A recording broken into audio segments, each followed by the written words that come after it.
Cumprimento os irmãos com a paz do Senhor. Cumprimento os irmãos com a paz do Senhor. Vamos estar em pé, por gentileza. Os que trouxeram a Bíblia sem perca de tempo, abram-na comigo. No livro de Atos dos Apóstolos, capítulo de número 2. Atos dos Apóstolos, capítulo de número 2. Louvo a Deus pela oportunidade que o Senhor nos dá de estarmos aqui na Assembleia de Deus da Penha. Quero agradecer a Deus pela vida do pastor Silas Malafaia, que foi quem nos convidou para estarmos aqui. Por ter conhecido aqui algumas pessoas nobres, como o pastor Vicente e o pastor Santos, que eu já havia visto pela TV. Pessoalmente ele é mais bonito, viu, irmãos? Um terno muito bonito, que nem Salomão teve um para vestir assim, não é? O pastor... Vamos ver se eu acerto o nome dele. Odilton. Falou 3 vezes o nome dele, está batizado com o Espírito Santo, né, irmãos? Eu já o conhecia de outras datas, é um prazer revê-lo. E a todos os pastores que estão aqui, glória a Deus. Atos dos Apóstolos, capítulo 2. Quem encontrou, diga amém. Amém. Está escrito assim: e cumprindo-se o dia de Pentecostes, estavam todos reunidos no mesmo lugar. E de repente veio do céu um som como de um vento veemente e impetuoso, e encheu toda a casa em que estavam assentados, e foram vistas por eles línguas repartidas como que de fogo, as quais pousaram sobre cada um deles, e todos foram cheios do Espírito Santo, e começaram a falar em outras línguas, conforme o Espírito Santo lhes concedia que falassem. Feche a Bíblia, coloque no banco, coloque na cadeira, pegue na mão da pessoa mais bonita do seu lado aí, atravesse o corredor. Se não tiver ninguém bonito o suficiente, quiser vir pegar na minha mão aqui, fique à vontade. Aperte a mão do seu irmão com carinho, até ele falar aleluia. Pentecostal que não faz barulho está com defeito de fabricação, não é? Senhor Deus, eu te exalto. Eu glorifico o seu nome porque sei em quem tenho crido. Eu acredito na sua presença na noite deste dia e esperamos algo fabuloso que venha do céu sobre a nossa existência. A sua igreja está reunida, Pai. O pregador está ansioso por ser profeta. Está tudo pronto, tudo planejado. Só falta, Senhor, a sua unção descer sobre nós e o seu povo ser impactado pela sua presença. Antes de começar a pregar nesta noite, eu lhe faço os 2 pedidos de sempre, Pai. O primeiro pedido é que ao redor desta igreja, num raio de 5 quilômetros, onde houver um demônio alojado, eu dou a esses demônios 5 segundos para desaparecerem da penha, porque se não sumirem, serão queimados pelo poder da sua glória que descerá sobre nós. O segundo pedido a Deus é um pedido de atrevimento espiritual. Se ainda temos crédito no céu contigo como pregoeiro da sua palavra, abre a porta do céu sobre este lugar hoje e manda do céu para a terra uma comitiva de anjos. Manda anjos de fogo, Senhor, que eles comecem a esparramar brasas tiradas do seu altar. E onde houver um crente batizado com o Espírito Santo, renova ele nesta noite, Pai. É o que nós te pedimos, é o que nós encarecidamente pedimos em nome de Jesus Cristo. Amém, amém e amém. Os que podem, tomem o seu assento, glorificado a Deus. Querida e amada Igreja de Cristo, noiva do Cordeiro, simpatizantes da nossa fé, irmãos que vieram de longe, de perto, pessoas que vieram pela primeira vez, Deus tem uma palavra ao nosso coração hoje. Uma palavra de fogo, uma palavra que vai encandecer você, uma palavra que vai lhe dar tanta autoridade que alguns hoje, se não se segurarem, é perigoso voltar para casa voando na presença do Senhor hoje. Aleluia. Se você soubesse como esse grito anima a Deus e mexe com o coração do pregador, você capricharia nele mais. Pois bem, eu pedi ao Senhor uma palavra hoje. O Senhor me deu um tema que é no mínimo extasiante. Aquele que é pentecostal vai ficar apaixonado. O Senhor me mandou pregar hoje sobre isso. Um incêndio chamado Pentecoste. Deu para memorizar? Um incêndio chamado... Olhe para o irmão do seu lado e diga: um incêndio chamado Pentecoste. Só um grito de glória a Deus. Senhoras e senhores, quando eu falo sobre incêndio, eu falo sobre um fogo incontrolável. E isso é o que nos diz a liturgia de um grande dicionário como Aurélio e outros mais. Um fogo que não pode ser contido, ou só pode ser contido depois de um grande e terrível esforço. Mas todo grande incêndio começa com uma pequenina brasa, com um pouquinho de calor. Não nasce gigantesco, ele se agiganta. E depois que ele cresce, ele acaba se alastrando. E uma vez alastrado, como eu disse a princípio, raramente consegue-se apagar um incêndio como esse. Eu pertenço a um movimento e louvo a Deus por este movimento. Eu sou pentecostal, mas sou pentecostal até o tutano, sou pentecostal até nos ossos. Eu amo Pentecoste, não apenas como uma efusão de uma manifestação rotineira que vem e vai, mas como uma essência, uma centelha de Deus que recai sobre a nossa vida e sobre a nossa existência. Quando falamos de Assembleia de Deus, logo unimos o nome Assembleia de Deus ao movimento pentecostal, porque foram os nossos pais na fé que trouxeram essa semente híbrida, abençoada, e que encontrou um solo fértil nesta terra e fez com que ela germinasse, crescesse, e hoje somos só dentro do Brasil quase 22 milhões de crentes sapecados pelo fogo de Jeová, cheios de poder e de unção divina. Mas para que esse incêndio ocorresse, para que o Senhor Deus pudesse acender tudo isso que Ele tem acendido, há uma história, há um contexto a ser traçado, há uma mensagem bíblica a ser pregada. E eu fiquei hoje pedindo a Deus uma palavra para esta primeira hora deste sermão, e o Senhor falou: filho, lembre o meu povo, você não vai pregar a eles, não vai ensiná-los, só vai relembrá-los, porque afinal de contas todo bom crente conhece as suas raízes espirituais, e os que são pentecostais, se não conhecem, hoje vão aprender um pouquinho mais sobre o que é esse poder que nos envolve. Por que é que o nosso corpo fica arrepiado? Por que é que lágrimas brotam dos nossos olhos? Por que é que alguns começam a gritar, outros a pular, outros a correr? Por que é que algumas pessoas não se controlam? Seriam eles meninos que precisam apanhar? Ou seriam eles um pouquinho mais espirituais do que os demais? O que é isso? O poder pentecostal é um motivo para as pessoas terem vergonha dele, essa manifestação toda? Ou isso seria um motivo de orgulho, de graça e de glória? Como é que falamos em línguas estranhas? Que língua é essa? Que a maioria de nós que aqui está não consegue dominar nem a língua portuguesa. Alguns não sabem muito mais do que isso, mas que quando entram na presença do Senhor, línguas que ele nunca aprendeu em uma escola, saltam de dentro dele, fluindo de uma maneira forte e verdadeira. Pois bem, para você entender isso, eu lhe convido agora a retornar no tempo comigo, em um tempo onde havia na terra apenas um homem, feito à imagem e à semelhança de Deus. Imagem na sua aparência, porque eu não creio que há no céu um Deus que tenha cabeça de cavalo ou corpo de peixe.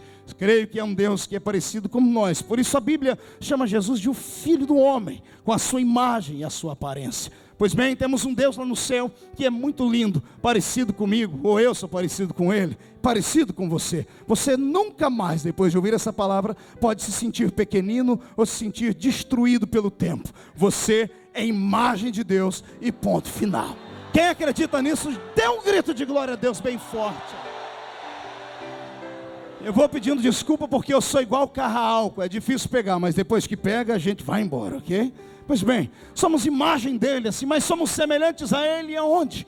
Como somos semelhantes a este Deus que fez os céus, a terra e que sustenta o universo pela força do seu poder e pelo poder da sua palavra traz à existência aquilo que não existe. Somos semelhantes a Ele não naquilo que vemos, mas naquilo que nós não vemos, mas sabemos que temos. A nossa parte imaterial. Temos um espírito que não nasceu da carne, que não veio por influência de mãe ou de pai, veio lá de cima do céu. Um sopro da boca de Deus. O que eu vou dizer agora pode chocar com tudo que você já tem ouvido, mas eu como crente descobri que eu não tenho apenas o DNA da minha mãe, não tenho apenas o DNA do meu pai, eu tenho o DNA do meu Deus, porque o Espírito dele habita dentro de mim. Você está entendendo?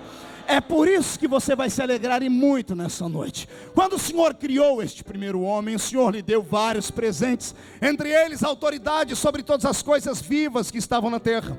O Senhor disse: a terra é sua, eu criei ela para você. Nenhum espírito desencarnado pode estar na terra de maneira legal. Juridicamente, de forma celestiana falando, nenhum espírito que não possui corpo está legalmente nesta terra, porque a terra é o reino dos homens. O Senhor criou a terra para que os homens pudessem dominá-la. E após o Senhor colocar este homem no Éden, o Senhor disse a ele uma palavra forte: dominai a terra e sujeitai-a. A terra é sua, ninguém pode meter o bedelho nela. Por isso que eu sempre tomo posse daquilo que a Bíblia diz. Eu creio no que ela diz, porque ela diz para mim e para você: onde a planta do seu pé colocar força, o Senhor te dará por herança aquele lugar, se você, é claro, acreditar nisso. Pois bem, dado o Senhor a ele este poder, dado o Senhor a ele poder para dialogar até com os animais, creia você ou não, porque foi ali que o Senhor começou a dar unção ao homem para que ele pudesse dar nome aos animais e coisas assim. Um certo dia, o Senhor o revestiu de uma autoridade diferente. Deus soprou para dentro dele o seu espírito, a sua glória, com um fôlego de vida. Este homem chamado Adão recebeu também a presença de Deus, que é o que nós temos hoje de forma deliberada aqui. Como é que você acha que Adão conseguia ver Deus e não morrer? Como é que você acha que ele entendia o idioma de Deus dentro do Éden? Como é que você pensa que ele vivia naquele lugar, perto de Deus, sem morrer, se ele tinha um corpo como o meu e como o seu? O que destrói o corpo do homem perto da presença de Deus é a sua parte metafísica, a sua essência de graça e de glória. O que fazia Adão não morrer? O que fazia Adão compreender o idioma de Deus, senão o espírito que havia dentro dele? O homem recebeu a centelha da eternidade para dentro da sua alma. O Espírito Santo habitava dentro dele. E era isso que fazia Deus se aproximar dele. Era isso que fazia ele compreender o idioma e a linguagem de Deus. O tempo foi passando, todos nós conhecemos a história, e acabou que o homem acabou pecando, tornando negro aquilo que era uma luz, tornando frio aquilo que era calor, trazendo morte para aquilo que era vida. E o Senhor já havia mostrado à terra o que é que o Espírito poderia fazer. Logo nos primeiros versículos da Bíblia Sagrada eu começo a entender quais eram as credenciais do Espírito Santo. Gênesis 1:1, Gênesis 1:2. No princípio criou Deus os céus e a terra era sem forma e vazia, e o Espírito de Deus movia-se sobre a face das águas. Aqui nesse versículo eu começo a descobrir as características e as credenciais do Espírito Santo. Ele, quando não tinha um coração para movimentar e para pousar, foi se mover em cima das águas. Depois que Deus fez a mim e a você, Ele não vai mais sobre as águas, Ele vem sobre a minha vida e sobre a sua vida para agitar a nossa história. Compreende? O Espírito Santo saltou das águas para dentro do corpo do ser humano, e com este Espírito o homem tinha tendência de falar, de observar, de trabalhar unido a Deus. Mas todos nós conhecemos a história da falibilidade do homem e o seu pecado. Tendo o homem pecado, ele perdeu a herança da eternidade naquele momento, perdeu a amizade com Deus, perdeu a empatia por tudo aquilo que era sobre-humano e sobrenatural, e a consequência de tudo isto foi funesta, porque o Espírito do Senhor que estava dentro dele, lhe foi retirado. Os seus ancestrais, os seus descendentes, melhor dizendo, que nos digam a história. Um dia Deus chama um dos seus descendentes e diz assim: olha, eu não suporto mais a raça humana. Eu vou arrancar definitivamente o meu espírito daqui. O meu espírito não mais contenderá com o homem. Foi o que o Senhor disse a Noé. E o Senhor levou o seu espírito da terra para o céu, e lá ele permaneceu.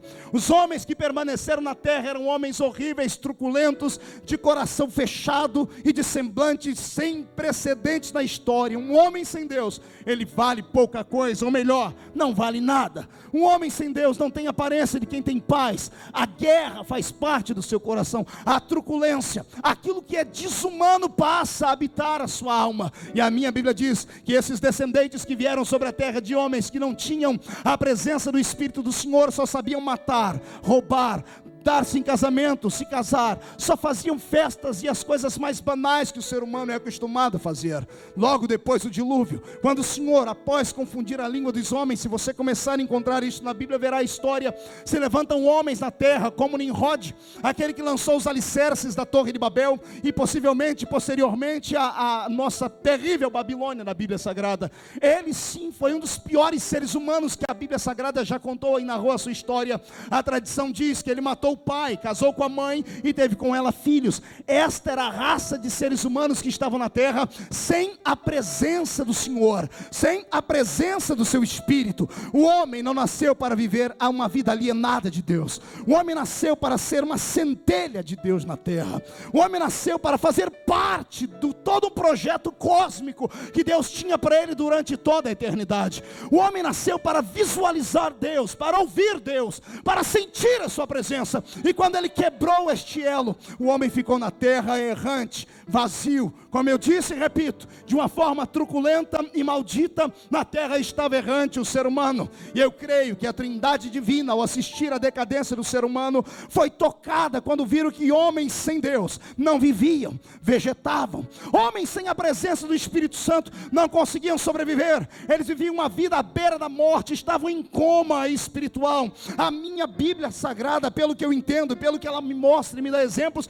o exemplo mais digno de um homem sem a presença do Espírito Santo na sua vida é um suíno, é um porco. Você conhece porco, já viu um? Você nunca verá um porco olhar para cima, porque o seu pescoço não tem articulação nenhuma. Pescoço não olha para cima, o pescoço do porco não olha, não se inclina para cima pela falta exatamente de articulação aqui. O homem sem o Espírito Santo é exatamente um símbolo de um porco. Não consegue ver as coisas que são de cima, não sente as coisas que são da eternidade, só pode olhar para baixo e se misturar com as coisas que existem aqui nesta terra mesmo. Agora o homem que tem a presença do Espírito Santo, ele não pode ser comparado a um suíno. Ele é comparado a uma águia. Ele voa, ele vai às alturas, ele contempla o raio do sol e tem uma visão além do seu alcance. Eu conheço um crente cheio do Espírito Santo e outro só de dar a paz do Senhor para ele. Eu conheço uma igreja cheia de Deus ou vazia dele só de perceber durante os primeiros 5 a 10 minutos do culto. Eu conheço uma pessoa que tem uma intimidade expansiva com o Espírito Santo e aqueles que não conhecem somente de observar a manifestação dele dentro de um culto, principalmente se ele diz que é um crente pentecostal. Como pode uma pessoa pentecostal vir para uma reunião como essa e não conseguir extravasar as suas emoções?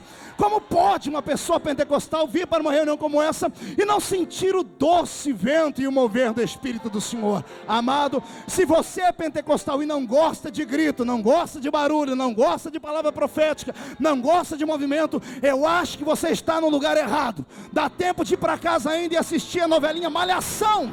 Fique comigo aqui, aqueles que querem ver a glória do meu Senhor.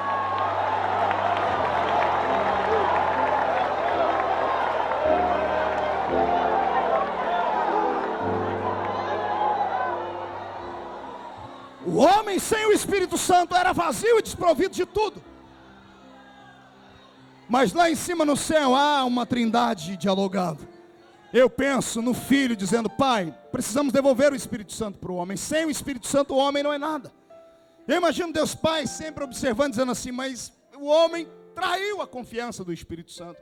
Ele é muito sensível, ele não é uma coisa, ele não é um vento, ele não é uma musicalidade, ele é uma pessoa. Quando eu falo do Espírito Santo, eu me empolgo e me emociono, porque eu não estou falando de um mero poder que vem e vai. Eu estou falando de alguém que deixou as regiões celestes há 2000 anos, só para encandecer a sua alma e convencer a raça humana dos seus pecados. Aleluia. Mas caminhamos pela Bíblia Sagrada. Logo depois do dilúvio, o Senhor começa a observar, e o Senhor vê que o homem sem o Espírito Santo não tem para onde ir, não tem o que fazer. E parece que eu vejo Deus colocando o homem dentro de um laboratório. E o Senhor dizendo: o homem não é digno de ter a minha presença. Eu arranquei o meu espírito da terra por isso. Eu arranquei a centelha que iria se transformar num incêndio no futuro por causa disso. Mas vamos ver. Se algum entre eles é um pouquinho mais aviltado por dentro, de uma maneira diferente dos demais, e o Senhor escolhe no meio do povo homens diferentes, e Ele encontra, graças a Deus por isso. O Senhor encontrou no meio de todos os homens que Ele tinha, pelo menos 3 raças, 3 categorias diferenciadas: reis, sacerdotes e profetas. E sobre eles o Senhor derramava o seu Espírito, e o Senhor via que quando eles estavam cheios do Espírito Santo, coisas extraordinárias aconteciam. O Senhor via que quando um homem cheio do Espírito Santo estava, ele fazia coisas anormais. Quando o homem estava cheio do Espírito Santo, ele tinha poder para fazer coisas miraculosas. miraculosas. O homem cheio do Espírito Santo, ele tinha expansão para falar a homens na terra e ainda tocar o coração dele lá no céu. Deus via que o homem cheio do Espírito Santo estava com o pé colado na terra, mas a mente dele, a sua visão, estava posta no trono da eternidade e da graça.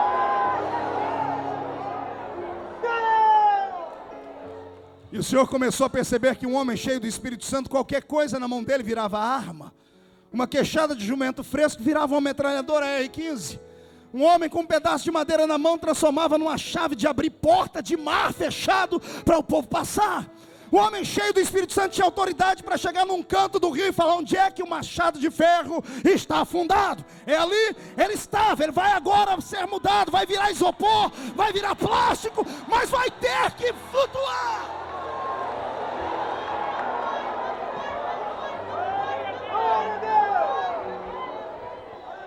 E os reis, e os sacerdotes, e os profetas começaram a honrar um pedaço da raça humana que havia sido denegrida por Satanás, e começaram a dizer a Deus: Deus, é possível ser homem, é possível estar na terra, ser fadado a erros e fracassos, mas quando tomado pelo seu Espírito, operar nos seus prodígios e levar uma vida um pouquinho mais íntima de Ti. E é o que Deus faz. O Senhor começa a procurar homens. Só que naquela época, como eu disse a vocês, era uma espécie era como se o Senhor estivesse dentro de um laboratório mesmo. É como se o Senhor tivesse pegado alguns animaizinhos, um exemplo, é claro, e feito deles as suas cobaias.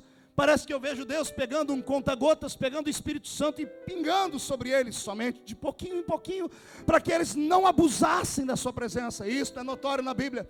Teve um profeta na Bíblia que, mesmo sendo ungido, mesmo sendo cheio da presença de Deus, um dia ele teve que implorar para Deus usá-lo em profecia. E como o Senhor não queria usá-lo, ele foi mais esperto do que muita gente. Ele chamou o músico e disse: músico, toque um instrumento aí, porque a música atrai a atenção divina. A música traz Deus para a terra. E quando o tocador de adufo começou a tocar, o profeta olhou para o céu e lá está Deus, debruçado na janela da eternidade, ouvindo a música. O profeta entra na frente do mundo e diz: ei, Senhor, está me vendo agora? O que você quer, profeta? Eu quero profetizar. Então vai, profetiza. E o Senhor dava para ele a unção de novo. O profeta Ezequiel passou quase 2 horas com a boca aberta na beira do rio Quebar, esperando uma inspiração para profetizar, e não podia, porque o Espírito Santo não podia ser dado ao homem de maneira deliberada, e o homem não podia tê-lo quando ele queria, como ele queria e da maneira como ele queria. Diferente dessa geração para quem estou pregando hoje aqui. Aquela geração não tinha 1/10 da unção e da graça que esta geração de hoje tem. Qualquer um que está aqui dentro, pode ser rico ou pobre, negro ou branco, pode morar num arranha-céu ou lá no alto de um morro, pode andar de sapato feito com couro de jacaré, ou pode andar de chinela havaiana. Dobrou o joelho na terra, deu uma rajada de glória, a unção profética desce sobre ele.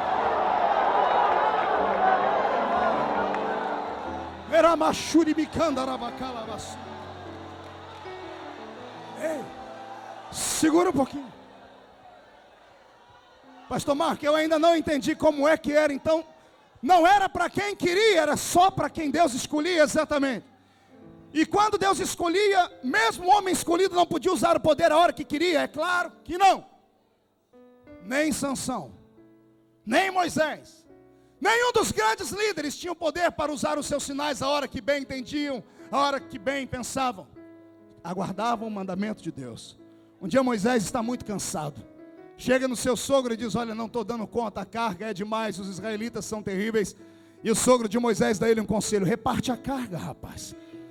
Mas será que eu encontro? É claro, olhe no meio da multidão, você vai encontrar homens que desejam, pessoas que são diferentes, pessoas que anseiam ser como você é, pessoas que estão na terra, mas querem tocar um pouquinho do céu. Escolha homens diferentes, homens que desejem aquilo que é sobre-humano. E Moisés encontrou um grupo de 70, fez uma listagem e subiu à presença de Deus. Diz: Deus, o meu sogro me deu um conselho, eu queria fazer um pedido ao Senhor. Eu não estou dando conta de carregar a carga. E ele me disse que eu poderia falar com o Senhor, para o Senhor repartir, ou melhor, dar para homens, outros homens no meio de Israel, uma unção. Não precisa ser como a minha, pode ser um pouquinho menor do que a minha, mas só para me ajudar. Senhor, escolhe homens. E eu tenho aqui, Senhor, 70 nomes que eu escolhi. Historiei a vida deles, visualizei e vi que são homens diferentes. Do céu vem a voz de Deus dizendo: eu aprovo esses 70. Senhor, o Senhor vai enchê-los do seu espírito. Vou. Como o Senhor vai fazer? Abra os seus braços, Moisés. Para quê, Senhor? Eu vou tirar daquilo que eu te dei e vou repartir com eles lá.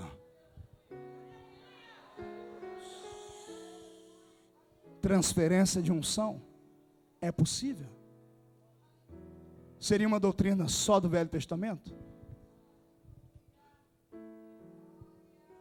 É possível?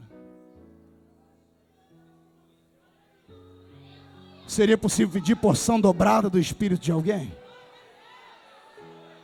Quando Moisés ergueu os 2 braços para cima, minha Bíblia diz que o Senhor arrancou daquilo que estava dentro dele e repartiu com 70 homens que estavam no meio da congregação e fora dela. Detalhe, tinham 70 nomes, nem esses homens sabiam que eram escolhidos, mas o nome deles estava em uma lista.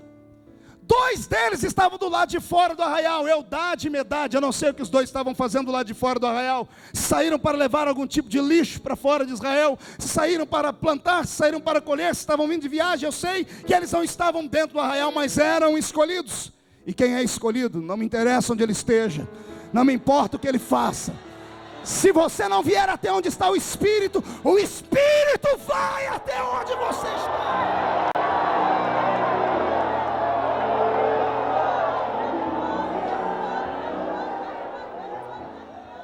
Quando o Senhor tira daquilo que está em Moisés e reparte com os 70 anciãos em Israel, 68 deles dentro da congregação começam a profetizar, e 2 do lado de fora começam a profetizar também.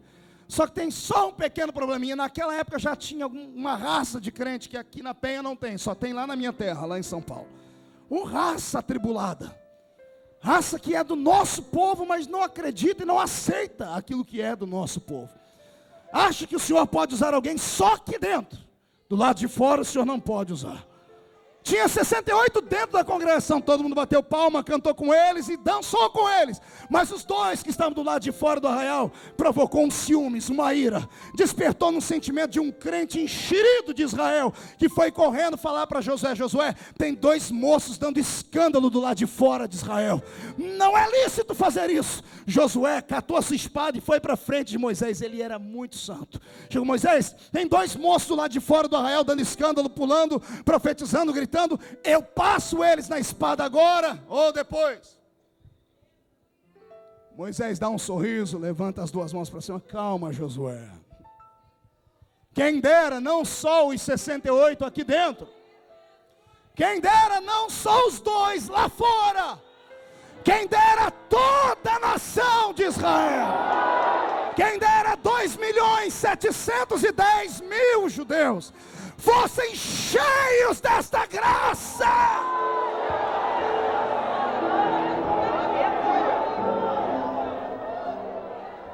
Olhe para cá, irmão, que é pentecostal. As raízes desta igreja onde você está congregando hoje foi plantada com suor, lágrima, sangue e fogo. As raízes do movimento pentecostal no Brasil, dentro da Assembleia de Deus, são muito fortes e verdadeiras. E se você não conhece as origens do seu povo, você não pode querer dialogar ou discutir comigo. Tem um livro escrito pela CPAD, chamado de Diário de um Pioneiro, Gunnar Wingren e Daniel Berg, um dos 2 é o livro. Você vai ficar assim, ó, de boca aberta, porque os missionários que fundaram esta igreja disseram que houveram cultos na vida deles, que tinha tanta unção dentro da igreja. Um deles dizendo: eu orei por um homem por 2 vezes, e por 2 vezes o homem foi arrancado do chão, foi a uma altura considerável e voltou para a terra. Não, eu não estou convidando ninguém a flutuar aqui. Não estou aqui pregando uma outra mensagem a não ser aquela que é bíblica. Mas eu estou dizendo que o movimento pentecostal, ele é muito mais do que uma mera reunião de pessoas que só gritam e pulam. Ele não é um poder que passou, nem que vai passar. É um poder dado à igreja e ponto final. Este poder ainda vive, e permitindo Deus, há aqui um povo que vai dar sequência para que este fogo continue se alastrando pelos rincões da terra. Se tem algum pentecostal que acredita nisso aí, dê um grito de glória!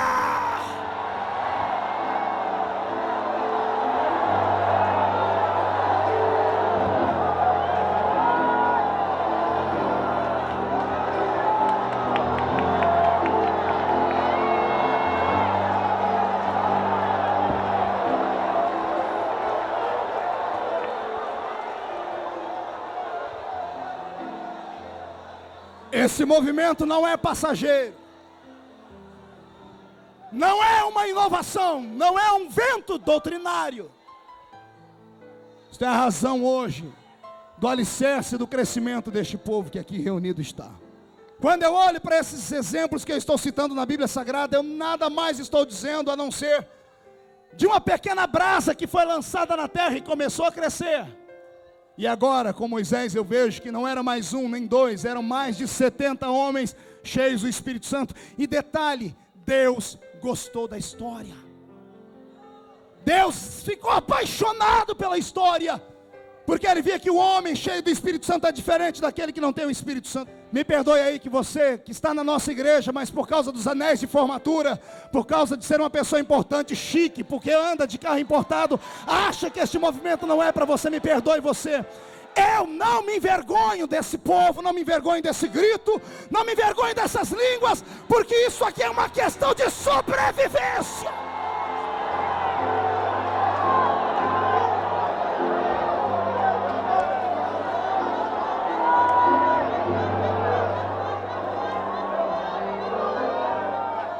Saímos de Moisés. Deus foi ficando mais maleável. Começou a perceber que o homem cheio do Espírito Santo, ele fazia coisas extraordinárias. Até que um belo dia Deus está, eu não sei o que é que deu no coração dele, aquele dia ele estava feliz.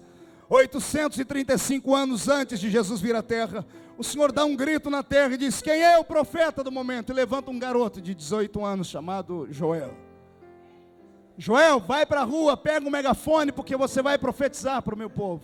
Não há nem oferta para ser entregue a mim, mas eu digo que se o meu povo, que não nasceu para ser envergonhado, mudarem a feição do seu rosto e o seu coração, chegará um tempo, e não vai demorar.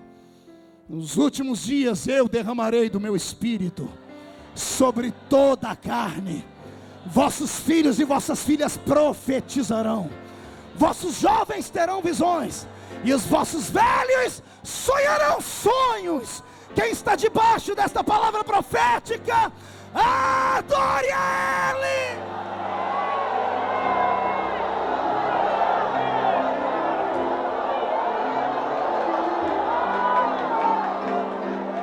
Mão direita para cima, por gentileza. Agarre o ombro do seu irmão com carinho e respeito. Agarre o ombro dele com carinho e respeito. Chacoalhe ele até ele ficar irritado agora. Diga para ele: você é pentecostal de verdade?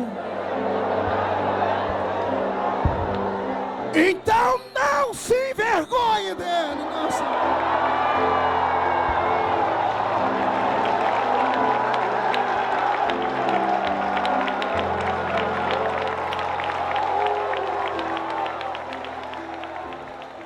Aleluia. 835 anos depois, a terra passa por um período difícil. Desses 835 anos, 400 anos foram anos de silêncio. Período chamado interbíblico entre Malaquias e Mateus. 400 anos sem profeta na terra, 400 anos sem Deus falar com ninguém. E de repente levanta o Senhor um profeta maluco. Aliás, todo profeta é maluco. Levanta um profeta maluco lá do meio do nada. E a mensagem dele era uma mensagem parecida com as mensagens de hoje, né? De muitos pregadores que falam por aí. Uma mensagenzinha açucarada, adocicada. Ele dizia assim para todo mundo, assim, ó: raça de bebezinhos lindos, fofinhos. Não era isso que ele dizia. Ele dizia: raça de seres humanos abençoados, incandescentes, lindos. Era isso que ele dizia. Ele desceu do meio do deserto, ralhando com todo mundo. O cabra era macho. Ele olhou para todo mundo, sem ter medo de ninguém, e dizia com muita autoridade: vocês não passam de cobras. Ele não dizia isso para quem não era convertido ao judaísmo, ele dizia isso para a liderança do judaísmo. Ele dizia isso para os homens mais santos daquela terra, para os doutores da lei, para aqueles que andavam com uma mitra na cabeça escrita santidade ao Senhor. Ele dizia assim para ele: raça de víboras, quem vos ensinou a fugir da ira de Deus? Por quê? Simples, porque detinham uma igreja na mão e não davam a ela o alimento que ela precisava. Não falavam sobre a centelha viva do Senhor, nem sobre o arrependimento dos pecados.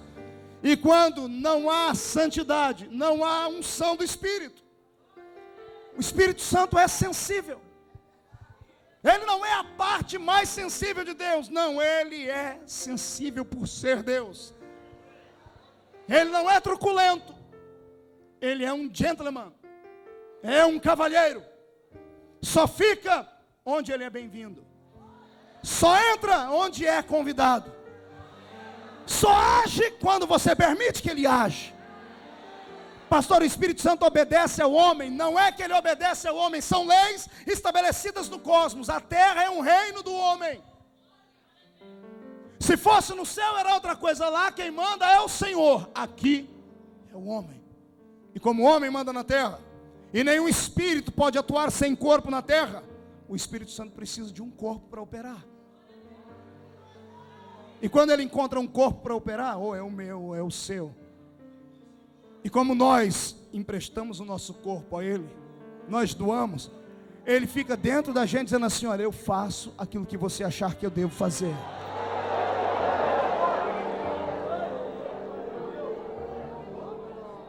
É por isso que uns entre nós são expansivos e outros são fleumáticos. É por isso que uns gritam, chegam a plantar bananeira dentro da igreja, e outros ficam parecendo uma estátua de museu paralisados. Todos têm o Espírito Santo. Qual a diferença, pastor? A diferença é que um grupo falou assim: Espírito Santo, eu já tirei o pé do freio e a direção do meu carro está na sua mão, me guia. Faz o que o Senhor quer.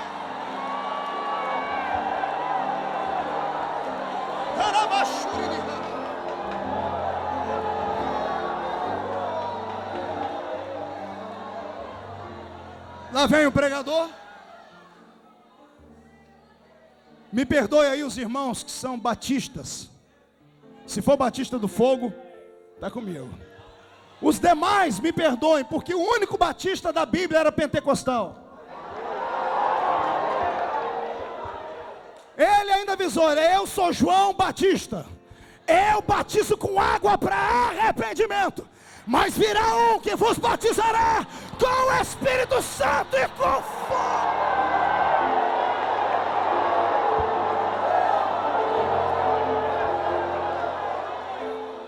A primeira palavra profética do Novo Testamento está relacionada ao Espírito do Senhor.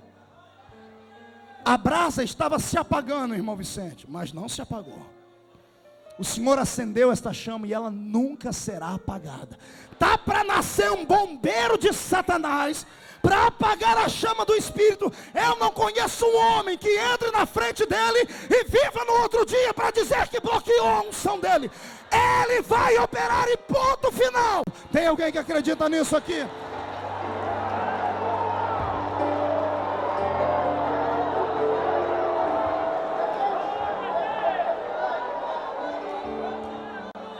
Olhe para cá. Não deixavam João Batista pregar em Jerusalém. Ele foi pregar no deserto. Aí a multidão de Jerusalém vinha ouvir ele no deserto. A unção do Espírito atrai as pessoas. Detalhe, como lá era a igreja dele, ninguém podia falar nada com ele. Quando os doutores da lei vieram descer, ele chamava todo mundo de cobra. Imagina João batizando. João e os discípulos dele batizavam cerca de 5.000 pessoas por dia. Imagine que avivamento na terra. E ele batizando, e chamou a atenção do clero da igreja judaica. E quando eles chegavam lá nas cercanias da montanha, João gritava: raça de víboras. E alguns deles se converteram. Eu imagino João chamando, e o povo é povo. O povo gritando: João, chama de novo esse povo de cobra. Se a gente chamar lá em cima, eles matam a gente. Você pode, você é profeta. João dizendo: vem cá, sua jararaca. Tipo, batiza ele, vai embora. Raça do quê? Urutu Cruzeiro. Tibum, vai embora. Raça do quê? Sua caninana. Tibum, vai embora. E o povo: dale, João, que cobra é essa? Irmão, eu não sei mais nome de cobra, é muita cobra. Eu sei que chegou uma hora que João apontou o dedo e o povo disse: João, que cobra é essa? Quando ele olhou, travou a língua dele, travou a mão dele e disse: esse não é cobra, eis aí o Cordeiro de Deus. Tira o pecado.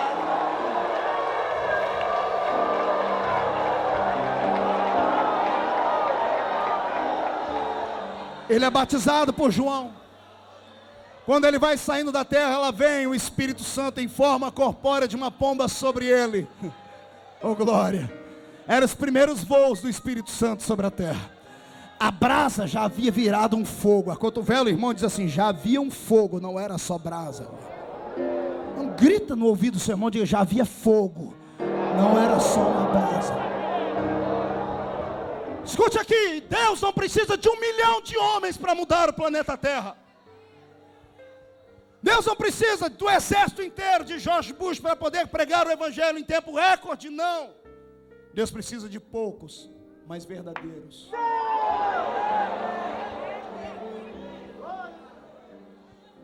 Deus precisa de homens e mulheres que tenham coragem de ousar, de entrar no avivamento e não ter medo dele. É claro que todo avivamento gera excessos, mas são excessos que podem ser controlados. Eu conheço pessoas que preferem apagar essa chama, apagar este fogo, soprar sobre ele, jogar balde d'água, dizendo: nós não queremos isso porque vai escandalizar. Amado, o que escandaliza é pecado escondido dentro da igreja e mau testemunho de gente lá fora. O poder do Espírito não escandaliza, ele atrai a multidão para ouvir. O Espírito estava sobre ele e ele fez tudo o que lhe era devido. Até que um dia mataram o Senhor Jesus. Ele ficou morto por 3 dias e ressuscitou. Apareceu um grupo de 500 pessoas durante 40 dias. E num belo dia, reunido com seus discípulos, ele disse: olha, eu estou indo embora daqui. E ele vai subindo da terra, e uma nuvem vem se aproximando, e os anjos vão cercando o lugar, e ele vai dizendo a eles: olha, não se esqueçam do que eu disse. Vocês têm um lugar especial para ir agora. Saiam correndo daqui, vão lá aguardar para receber um poder para ser minhas testemunhas. Eu imagino na mente deles se passando tudo que o Senhor havia prometido: olha, ficai em Jerusalém, até que do alto sejais revestidos de poder e de autoridade. Tudo isso vindo à memória deles, somada à palavra que ele havia dito naquele momento: vocês têm que ir para Jerusalém, para serem revestidos de uma autoridade, para serem as minhas fiéis testemunhas. E enquanto ele está subindo, uma nuvem o oculta. E eles ficam olhando para cima embasbacados. Os anjos estão aqui embaixo, puxam o paletó deles, a roupa, a túnica, e dizem: gente, vocês estão olhando para cima, do jeito que ele foi, ele vai voltar aqui, obedeçam a ele. Eu imagino Pedro liderando a turma, dizendo: o que foi que ele disse? Ele disse para a gente esperar um poder que vem do alto, então vamos para Jerusalém. Tinha fogo. O fogo se reúne dentro de um pequeno cenáculo. Só que o que é interessante é que entre o dia da ascensão de Jesus e a descida do Espírito Santo foram 10 dias. Diga para o seu mano: 10 dias. Diga, o que aconteceu durante esses 10 dias? Pastor Santos, foram 10 dias. Eu com essa cuca aqui que Jesus me deu lá da Vila Tatu, eu já perguntei: o que Jesus ficou fazendo 10 dias? Por que 10 dias sem descer o Espírito Santo? Sem haver manifestação nenhuma? Ah, aí Jesus me falou. Você quer ouvir? Quer ouvir? Eu tenho 10 minutos para finalizar, escute. Olha o que aconteceu. Quando a nuvem ocultou Jesus aqui, ele não foi lá para cima, porque lá para cima já soltaram foguetes, só chegaram até a lua. Quando a nuvem ocultou Jesus, ele desapareceu da nossa dimensão e apareceu na dimensão dele, na dimensão dos céus, nas regiões celestiais, não da terra, nas regiões celestiais onde o Pai dele mora. Lá naquele lugar de glória para onde um dia, eu tenho certeza que nós vamos chegar lá. Quando Jesus se aproxima lá daquele lugar, ou você pensa que ao sair daqui ele entrou direto dentro do palácio? Não, teve toda uma história. Havia todo um ritual a ser quebrado, afinal de contas a porta do céu estava fechada para o homem. O Senhor está virado com o homem. Você já parou para perceber que a Bíblia fala que a cidade onde Deus mora tem uma muralha, tem um muro de 12 camadas? Para que serve o muro? Proteção. Proteção do quê? A minha Bíblia diz que o céu tem um portão que estava fechado. Deus levantou uma muralha ao redor do céu e colocou um portão na frente dele para que ninguém mais entrasse lá. Nem os anjos que caíram e nem a raça humana que estava podre em pecado. Mas como Jesus venceu tudo na cruz, quando ele desapareceu da nuvem, ele apareceu lá no outro reino. Ele não foi direto para o palácio, ele veio do lado de fora. E do lado de fora, ele está na porta do céu, o portão do céu. Os anjos que estão guardando o céu ao redor, quando estão voando, chegam perto dele, se aproximam, reconhecem a sua figura divina na hora. e começam a gritar aquilo que está escrito no Salmo 24. Levantai, ó portais eternos, as vossas cabeças. Levantai, ó portas eternas, para que entre o Rei da Glória.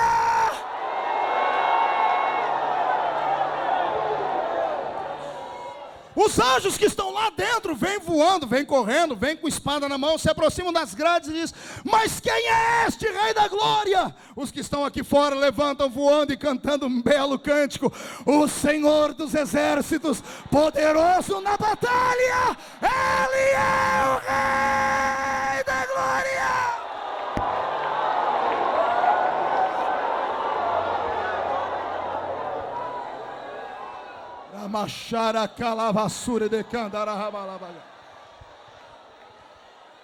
As portas dos céus se abrem, se escancaram. Meu Senhor vai direto para o trono dele. Quando ele entra dentro do palácio, duas figuras estão de pé esperando para ele dar um abraço. Um pai que não o via pessoalmente há 33 anos e meio, e o Espírito Santo que gentilmente o aguardava. Quando se encontram, imagina a festa que foi. Jesus dando um beijo na face do Pai, erguendo a mão direita ou a esquerda, dizendo: com essas feridas, ele recita Zacarias: foram essas feridas que me feriram na casa dos meus amigos, mas por essas feridas eu comprei um povo para mim. Eu imagino o Pai dizendo: filho, vamos sentar. Ainda não, não é hora de sentar no trono, Pai. Por quê? Eu vim interceder, eu criei uma igreja, mas a diferença da minha igreja com a igreja dos outros é essa: os outros criam igreja e abandonam. Eu intercedo pela minha igreja. Eu só sento depois que alguém descer lá embaixo. Mas quem? O Senhor já foi. Primeira, segunda, terceira, quarta, quinta dispensação. Inocência, consciência, governo humano, patriarcal e lei, o Senhor foi. Eu abri a época da graça. Agora, Pai, eu retornei. E eu disse a eles que não os deixaria órfãos. Eu disse a eles que mandaríamos alguém para ficar lá. Eu disse que mandaria um outro consolador. A palavra outro no grego significa um igual a mim mesmo. Eu disse que mandaria de novo alguém para a terra para fazer aquilo que eu faria se estivesse lá. O Pai olha para ele: você já foi, eu também, quem falta? Imagina os dois olhando: falta ele. E eu imagino Deus dizendo: mas filho, é o Espírito Santo. Ele é sensível. E Jesus dizendo: Pai, eu ensinei os homens, eu disse que se pecassem contra mim, teriam perdão. Se pecassem contra ti, também teriam perdão. Contra ele não haveria perdão. Eu ensinei os homens que o Espírito Santo não é um espírito qualquer.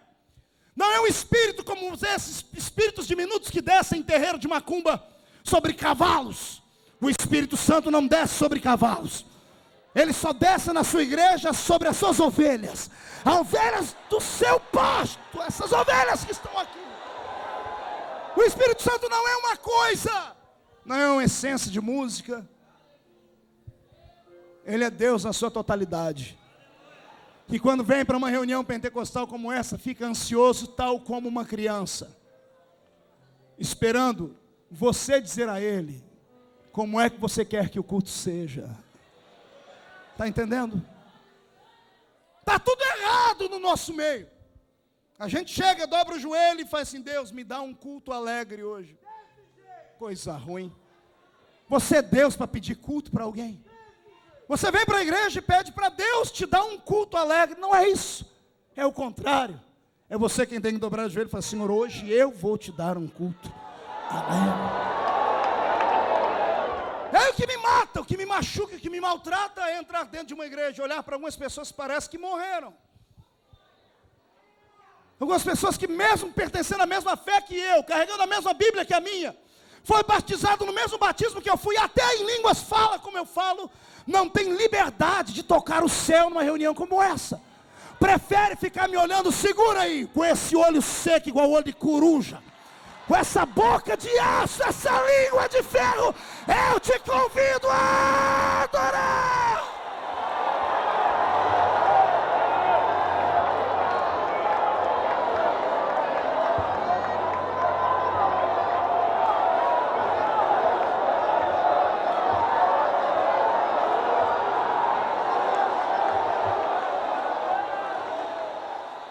Jesus passou 10 dias no céu. orando, intercedendo, dizendo: Pai, envia, eu garanto. Pai olhava para a terra e tinha quase 120 de joelho gritando: manda, Senhor, manda sobre nós o seu poder. O pai olhava no céu, alguém no céu dizia: Pai, manda, Pai, eles estão pedindo, eu estou pedindo. Terra e céu orando. Teve uma hora que Deus não aguentou. Deus disse: tá bom, chega, Espírito Santo, desce lá. Como ele é cordial e cavalheiro, imagina ele dizendo: o senhor quer que eu desça como?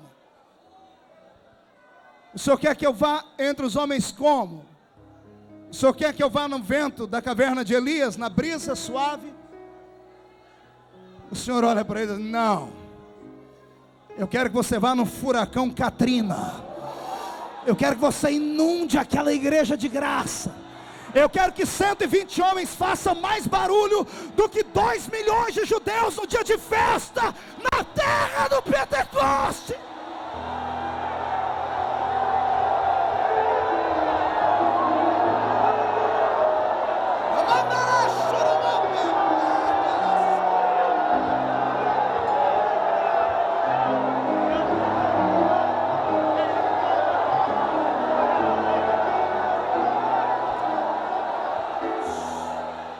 Escute, de lá para cá o Espírito Santo já foi quase banido das igrejas. Eu conheço santuários que estão mortos ao redor do planeta Terra. Dos 53 países do mundo onde esses pés pisaram para pregar o Evangelho do Senhor, eu já vi igrejas mortas. Eu conheço crentes que vivem uma vida ilusória, estão vegetando, estão debaixo da bênção e não têm coragem de se entregar. Eu te convido, irmão, vem experimentar. Vem experimentar. Pastor, eu tenho que ser louco igual esse povo que está pulando. Não precisa disso, basta adorar. Traz a presença de Deus sobre este lugar, mas traz agora.